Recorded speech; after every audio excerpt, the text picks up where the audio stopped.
जय श्री राधे कृष्णा। कृष्ण जन्माष्टमी का पर्व हर साल भाद्रपद महीने की कृष्ण पक्ष की अष्टमी को मनाई जाती है। इस दिन भगवान श्री कृष्ण को प्रसन्न करने के लिए व्रत रखा जाता है।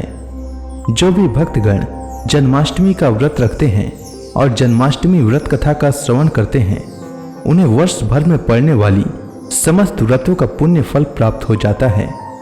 जन्माष्टमी के दिन भगवान कृष्ण की विधि विधान से पूजा करने से न सिर्फ इस लोक में सुख समृद्धि मिलती है, अपितु उसका परलोक भी सुधर जाता है।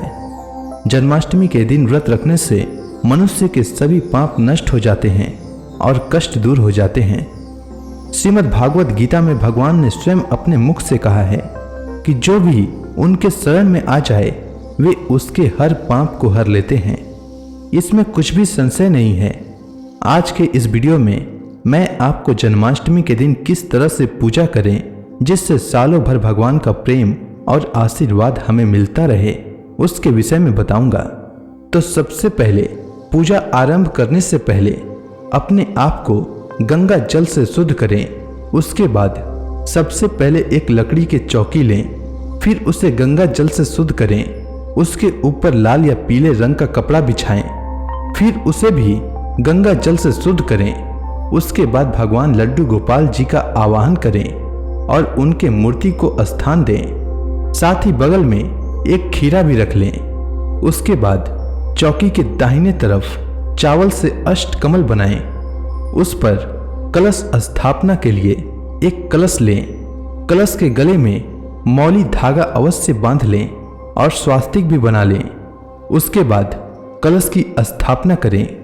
कलश के स्थापना करने के बाद कलश में जल भरकर कलश पे आम का पल्लव इस तरह से सजा कर रखें। उसके बाद एक कटोरी में चावल भरकर कलश के ऊपर इस प्रकार रखें। उसके बाद चावल वाली एक और कटोरी में एक सुपारी मौली धागा लपेटकर गणेश भगवान के रूप में और गाय के गोबर या मिट्टी से गौरी माता के रूप में बनाकर स्थान दें। ध्यान दें कि किसी भी पूजा में भगवान गणेश का सर्वप्रथम पूजा किया जाता है। फिर एक चुन्नी लेकर अपने लड्डू गोपाल जी को ढक दें। इस चुनरी को मध्य रात्रि यानी 12 बजे या निशिता काल के समय जब भगवान का जन्म होगा तब वापस हटा देना है। सारा तैयारी हो जाने के पश्चात रात के 11:45 से पूजा का आरंभ कर देना चाहिए, ताकि 12 बजे से भगवान के जन्म से पहले हम गौरी गणेश की पूजन कर लें, ताकि 12 बजे से भगवान कृष्ण जन्म का विधि कर सकें। अब गौरी गणेश का पूजन प्रारंभ करने के लिए सबसे पहले चावल वाली कटोरी पे एक दीपक जलाकर रख लें। फिर हाथ में एक पुष्प लेकर गौरी गणेश जी का आवाहन करें।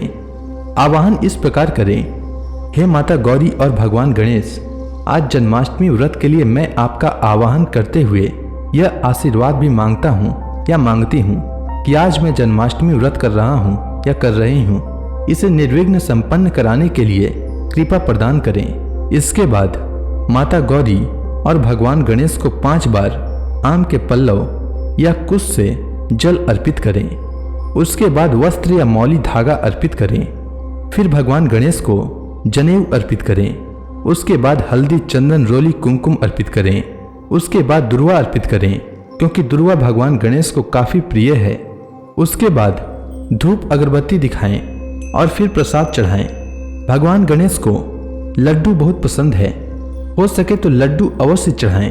अब गौरी गणेश के पूजन के बाद अब भगवान श्री कृष्ण का पूजन आरंभ करें। जब रात्रि के 12 बज जाएं, तब आप ये पूजा आरंभ करेंगे।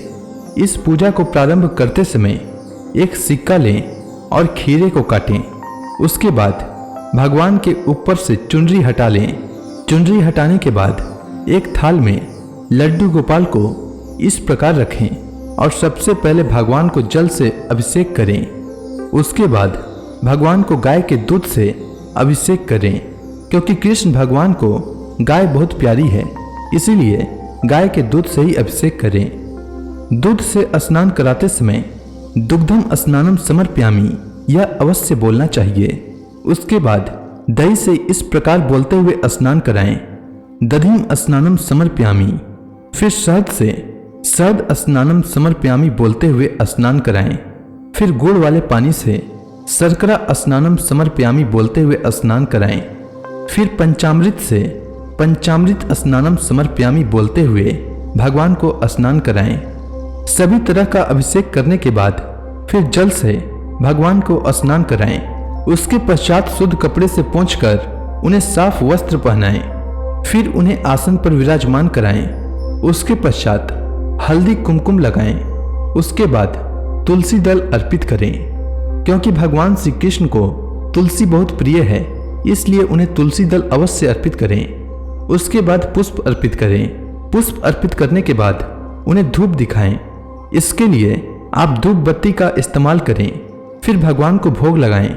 भगवान का अभी अभी जन्म हुआ है, इसलिए सबसे पहले शहद अर्पित करें। क्योंकि नवजात शिशु को सबसे पहले शहद चटाया जाता है। उसके बाद उन्हें दूध अर्पित करें। क्योंकि नवजात शिशु को सबसे पहले माँ का दूध दिया जाता है, तो गाय का दूध अर्पित करें। उसके बाद जो प्रसाद रखे हैं उसे भगवान को अर्पित करें। भोग लगाने के बाद आम के पल्लव या कुश से जल का पंडार दें। उसके बाद हवन करें। हवन करने के बाद दीप जला लें और उसे एक थाल में इस प्रकार रखें और भगवान की आरती करें। तत्पश्चात जन्माष्टमी व्रत का कथा का श्रवण करें। उसके बाद गौरी गणेश तथा भगवान से अनजाने में हुई गलती का क्षमा मांगे। क्षमा मांगते हुए कहें कि हे गौरी माता, भगवान गणेश तथा भगवान श्री कृष्ण जी, यदि अनजाने में मुझसे कोई गलती हुई हो तो उसके लिए मुझे क्षमा करें और मुझे तथा मेरे परिवार को हमेशा सुख समृद्धि का आशीर्वाद प्रदान करें।